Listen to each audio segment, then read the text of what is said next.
What's up guys, I'm back, and today we're going to be talking about this 13.7 build. Before we get the video started, make sure you follow me on Instagram at MadMaxGuns. I'll try to put it somewhere for you. It's 2Ds, 2Xs, and that gives you a little behind the scenes look into what's coming next. Like, I've been posting a couple videos and pictures of this, and now we're talking about it. So, a buddy of mine who actually is the one that got me into shooting, and especially like the AR platform, he actually helps me a lot with these videos too. We slowly pieced together this gun over time. It started life as a Daniel Defense DDM4V7, I believe. It was a 16-inch barrel with a key mod rail, and since key mod is key mod, we got rid of that and slapped this Geissele rail on. Now the real reason this looks the way it does is when they were talking about like the Block 3 program and before the Mark 16 rail was out, there was a lot of people saying that the Mark 14 was going to get used on the new gun, so we did a URGI inspired build with this, kinda, and then it just took a far right turn and turned into something completely different. So yeah, it started life as a DDM4V7, I believe. Let's just go front to back, and we'll talk about the different things that changed over time. So in the beginning, it obviously had the Daniel Defense little birdcage thing that they come with. We swapped that out for a war comp, and then when we had the barrel chopped down by a local gunsmith, the war comp got pinned at 13.7, so it's over 16 inches overall. The barrel is the Daniel Defense. It's a thicker profile barrel. I don't know exactly what profile it is, but this thing shoots dimes. There's Daniel Defense, everyone knows, very accurate barrels. The gas blocks of the Daniel Defense, bomb-proof install. We got a Surefire M600, I believe, in a ADM mount. Pretty bright. No complaints there. Is it the best? The new hotness? No, but a couple years ago it was really good. Just did the little zip tie action up there to get the pressure pad to stay on. Me personally, I got away from the pressure pads and I do everything with the thumb on the left side here, but not my gun, not my problem. Up front we got the BCM canted vertical foregrip, or I guess it's an angle, I don't know. Everyone's seen them.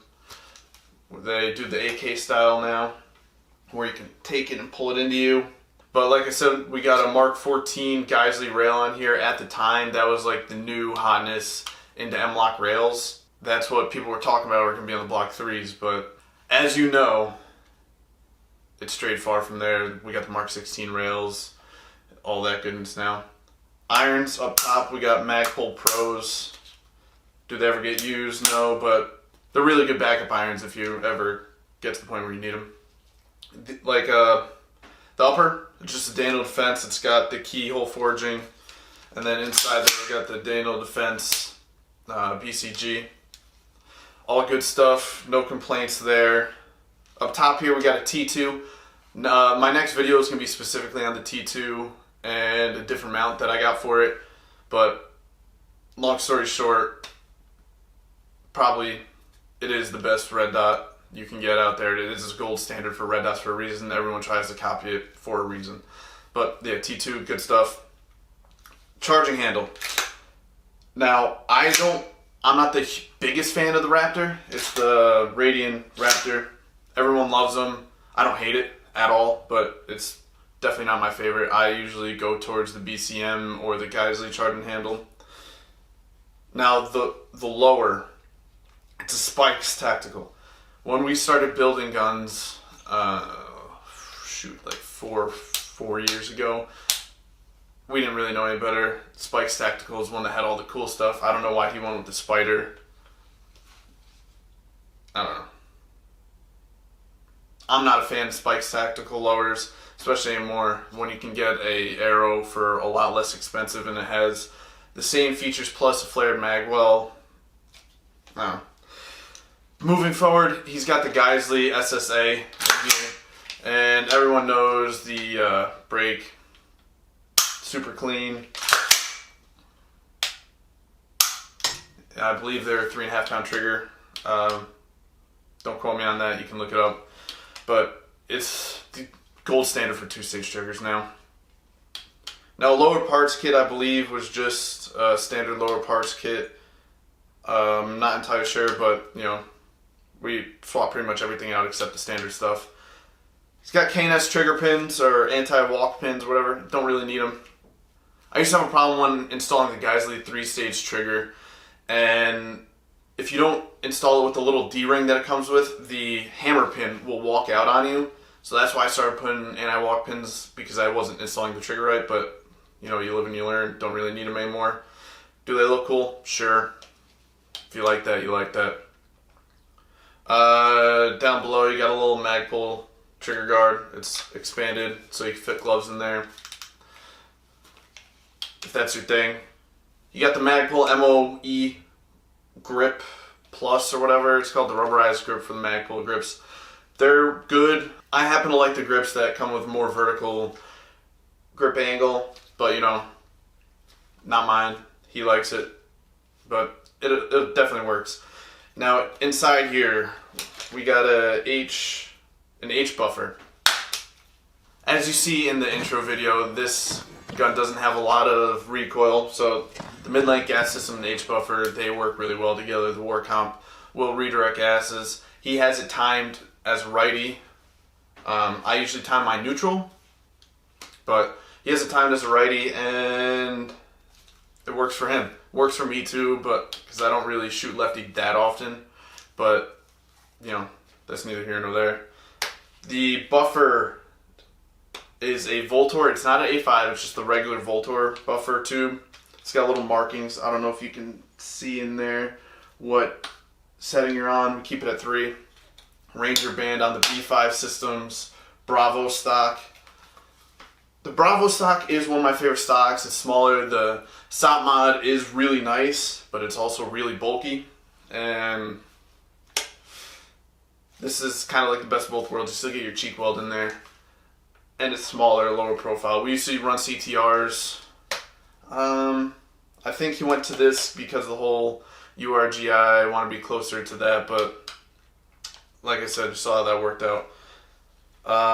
Sling. Blue Force Gear Vickers. Me personally, not the biggest fan.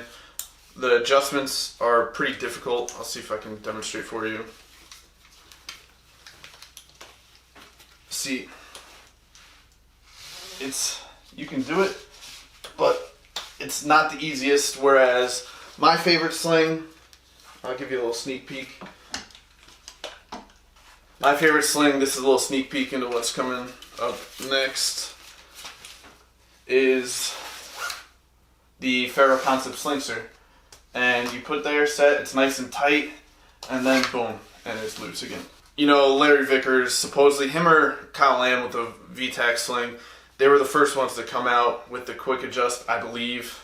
Other people have come out like Edgar Sherman Designs and Ferro Concepts, and I think they perfected that.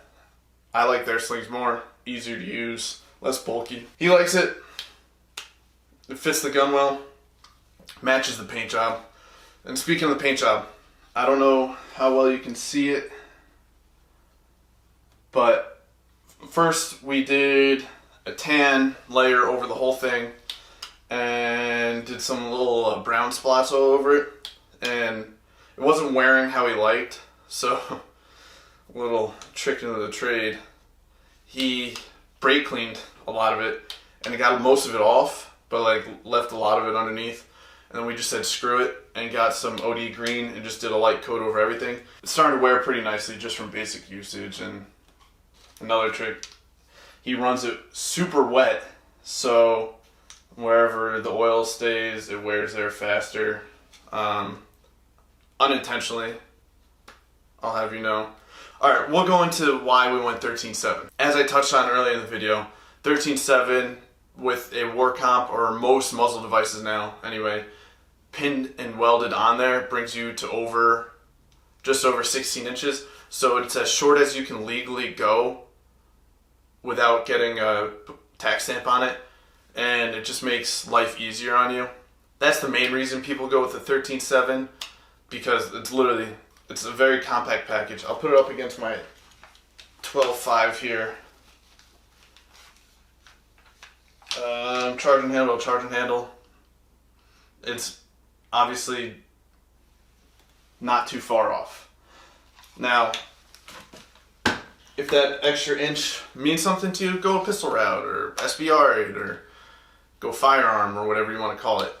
But if you just want to run a stock and not deal with federal tax stamps and all that goodness, 13.7 is a very good route. The problem is not too many people make 13.7 inch barrels. Every gunsmith will do it for you, but there are a couple people coming out doing it. I know Noveski, I believe, was the first one to actually go down the road. I believe Sons of Liberty Gun Works does it now, and Ballistic Advantage. I'm sure there are a couple others that you can go and Google find for you. But I really like the total package of this. Other than the lower, the only thing I don't like is the Geissele mount on the T2.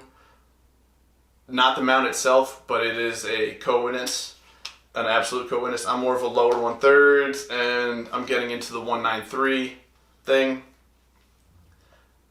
Is it a deal breaker? No, you just gotta bring it up, like bring the stock into your shoulder higher, so it's right there. It's a work through. You learn it, you get used to it. But yeah, 13.7 is excellent. You can definitely hit out to past 500 with it if you have a magnifier or you're just that good. The farthest I've shot it in this configuration is 200 with relative ease, offhand. And yeah, so there's, if you want a short package, if you're into that, if you want a small package for your rifle without doing any of the paperwork, and you're okay with going to have your barrel chopped down, or you can just find the barrel, it's a good route to go. If I had to pick between 13.7 and 14.5, I have to pick 13.7 all day. There's no real benefit to having that extra 0.8 of an inch on there.